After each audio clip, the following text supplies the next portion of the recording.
a low tax environment, you have to have a low regulatory environment. And she's not proven that she can build, frankly, anything. She's in charge right now of the broadband program that was in the Inflation Reduction Act.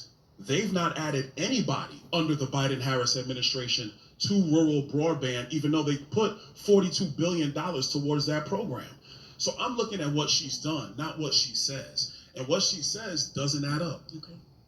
I think that you said a whole lot of things to say a bunch of nothing in some ways, because you bring up these policies. Question for you: do you support raising the federal minimum wage?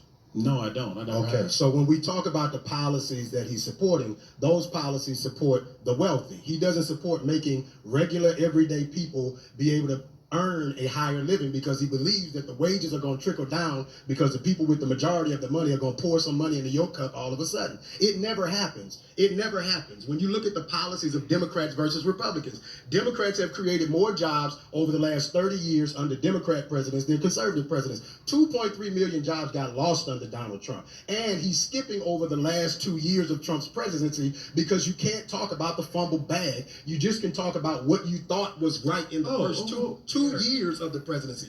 If you had a leader who was wiser on the front side of the decisions, then we would not have had a crumbling economy and a healthcare crisis on our communities. The second part: did you vote for expanding Medicaid? Well, actually, I was going to ask you a question because you asked me once, so now I was going to. I gave you a little bit of time. I want to. This is my time. I want to follow up with that. Did you vote for expanding Medicaid, helping expand Medicaid, or did you vote for the $2,000 cap on prescription drugs this year?